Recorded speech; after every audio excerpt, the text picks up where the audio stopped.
What up, what up, what up? It's your boy D back at you with another video. And you already know the vibes. Saturday, 1 p.m. Eastern Standard Time, 10 a.m. I believe Pacific Time. Night of Champions will go down from Riyadh, Saudi Arabia. And without further ado, we ain't gonna play no games. We know what's on the card. We going through it. We giving our predictions on what we think's gonna happen and who wins each and every match. Let's get into it. First match we have on the list is Sami Zayn versus Karrion Kross. I'm gonna just say this right now about Karrion Kross.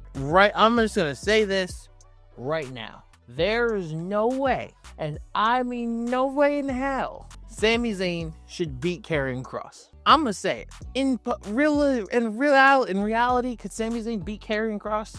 Yes. But who needs this match more? Karrion Kross needs this match more.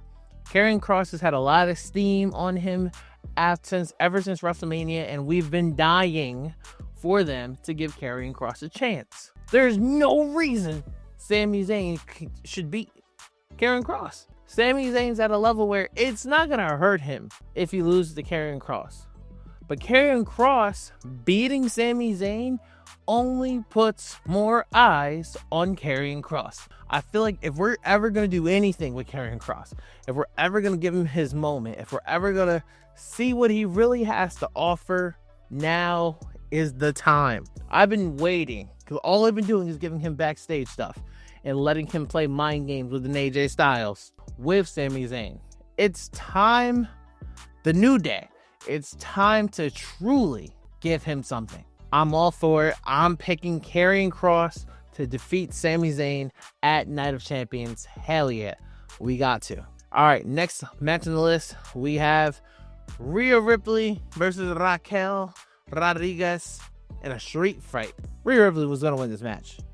Now, I wonder if Roxanne Perez will get involved, especially now that Liv Morgan is injured. I think this match is going to be a very fun match, very chaotic match. I'm expecting this to be like just a nice, real cool, calm match, and I hope Raquel shows out because I actually fuck with Raquel. I think Raquel has a lot of talent. I've always been a fan of Raquel since her NXT days when she was champion. I think she got some sauce. I think she can do it on her own. I know people probably look at her now as just like the Liv bodyguard, and now Roxanne Perez is sort of the replacement. But I don't feel that way. I think Raquel can stand on her own. I feel Raquel still got some sauce and she can still put it together. So I'm going to pick Rhea Ripley to win this match, but I think this match is going to be a really fun match. Very chaotic, very entertaining. And I think Rhea Ripley and Raquel, they're two very physically impressive women, and I think they're going to beat the shit out of each other because they're both two powerhouses. So that match is going to be very fun, but I do have Rhea Ripley taking the day. Next matchup on the list, we got the United States Championship match between Jacob Fatu and Solo Sikoa. Y'all know I love Jacob Fatu. Y'all know that's my boy. But with that being said, I'm going Solo Sikoa gonna get his US title. Solo Sikoa will win his first title on the main roster. And I'm all for it. I'm truly all for it. Because Solo Sikoa is severely underrated in WWE today. The transformation Solo's had to go through from a year ago to now, bro, night and day. I think it's time we really put some respect on Solo's name, and I think it's time he gets his first shot to see what he can do with a title reign. So I do think it's only right if Solo hands Jacob his first loss. Now, will Solo win clean? Of course not. Would JC Mateo be somebody who gets involved? Duh.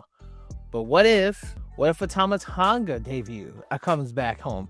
What if Tonga Loa comes back from injury? What if Hikuleo joins Solo's roster? I think any of those people I've named are very possible and will be the reason why Mr. All Gas, No Brakes, United States Championship reign will come to a halt. I'm picking Solo Sikoa to beat Jacob Fatu. Jacob, I'm sorry, bro. You my guy. I'm sorry, but I just think it's Solo's time, and he's off to do better things. Queen of the Ring tournament finals. We got Asuka versus Jade Cargill. Asuka has just recently came back, And if you don't know about Asuka, she is, I don't think this is a debate. Maybe we can debate this in the comments. Maybe I'll turn it into a question. Is Asuka the greatest NXT women's wrestler ever? There's a lot of names you could throw in there. You could throw a Charlotte, you could throw a Paige, you could throw a Bayley, you can throw a Sasha, you can throw a Roxanne Perez in there, Lyra, Tiffany. There's so many great women's, Ember Moon for all I care. Like, there's so many great women's wrestlers who've shown up and shown out in NXT. Rhea Ripley, Shayna Baszler was dominant. But who is the greatest women's NXT wrestler of all time? Bro, it might have to be Asuka. Because Asuka's streak was crazy. She literally had to retire. She literally had to relinquish the belt because no one could beat her. I'm just saying. It's a great conversation to have. Now, with that being said, Jade Cargill will be our queen of the ring. Calling it. Jade Cargill will be our queen of the ring. And she will go on the challenge Mrs. Tiffany Stratton, for the Women's WWE Championship at SummerSlam. And the person who would cash in and steal her moment is Mrs. Proceed with Caution. Naomi will steal that title. And she will be walking out of SummerSlam as your new WWE Women's Champion. That is my prediction. But better yet, I'm stamping it. Ladies and gentlemen, that is a spoiler. Next matchup on the list, we got Cody Rhodes, the American Nightmare, versus the Viper, Randy Orton, in the King of the Ring finals. This is crazy. This is crazy that this is in Saudi and that we're finally getting Cody Rhodes versus Randy Orton, because we kind of thought there was a time a couple months ago where we kind of thought that maybe this was going to be the WrestleMania match. That's not the case. We're getting this match with no story build up, really, because it's a tournament, and we're finally getting it. I am excited for this match. I really am excited for this match. Cena Orton had a match that I loved it, but doesn't need a sequel. Cody Rhodes has to win this match because I feel like they needed to wash the taste out of our mouths of their match at WrestleMania 41 that everybody hates, that everybody complains about. I feel like they need to officially wash that taste out and then just go for it. And I'm interested to see if Cody Rhodes wins this match.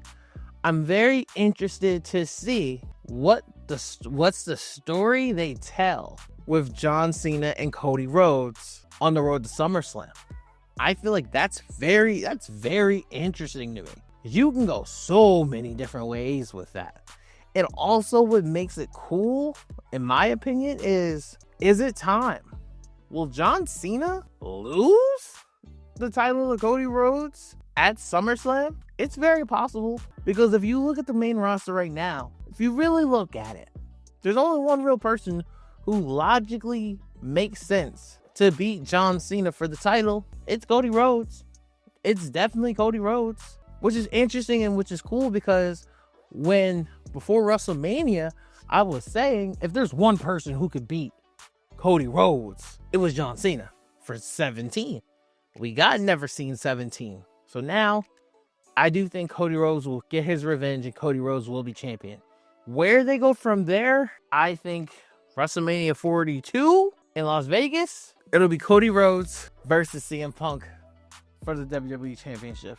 That's my guess. Months in advance, but I'm going to drop a WrestleMania 42 card because I got some ideas for sure. But I am picking Cody Rhodes to beat Randy Orton. And that means the final match on the list is for the undisputed WWE Championship, John Cena versus CM Punk. This is going to be the best match of the card. This is the match I've been waiting for years on years on years. I cannot wait to see this match between John Cena versus CM Punk.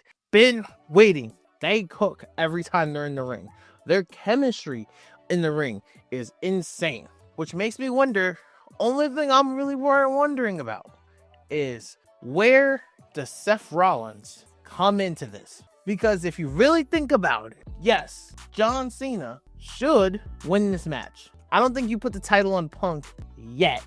And the reason why is because if you really think about it, this is not the crowd to put the title on Punk. Saudi Arabia is not the place you put the WWE Championship on CM Punk. It's just not the place. There's other places you can go. Cough, cough. Especially a place like Cleveland. If you walked out of Cleveland, if you ever go back to Cleveland for a pay-per-view, you walked out of Cleveland. What if he comes back to Cleveland, wins a title? You can tell that story. It's good publicity. Or Chicago. You always have events in Chicago. You give him the title in Chicago, crowd's going stupid. I just don't think the time for Punk to win that title is now. I think that time is at WrestleMania the following year. I just truly feel this way. Now, where does Seth Rollins play in this? Does Seth Rollins just simply screw CM Punk out of the championship? Or does Seth Rollins shock the world and walk out as the undisputed WWE Championship? Does he walk out as champ? It's very possible for Seth Rollins to beat John Cena and CM Punk to finally put himself on top of the industry and then finally add some steam to this faction that just has not fully been clicking. Seth Rollins talks about he wants to take this industry back. He wants to take this industry back. I love Gunther, but Seth Rollins beating Gunther is not taking the industry back. If Seth Rollins wants this industry, he wants all the power that he claims he holds, but he really doesn't. If Seth Rollins wants all the power, he needs to be undisputed WWE champion. And if you do this version of Seth Rollins as your new WWE champion versus Cody Rhodes at SummerSlam, the stories you could tell. Oh my God. Because they've been showing those stare downs low key. We've been seeing them stare downs between Cody and Seth, and it already plants misbelief. Because if you think about it, Seth ain't beat Cody since he came back. Cody wrestled with a torn pec and still whipped Seth's ass in the Hell in a Cell. What's the story we're telling? It can go so many different ways, and I'm excited to see what we get on Saturday night. And guys, thank you guys for listening. Thank you guys for watching. I love y'all. I appreciate y'all. Please like, comment, and subscribe. Yikes, I hit the microphone. It has been your boy D, Forever Gang, and until forever finds you.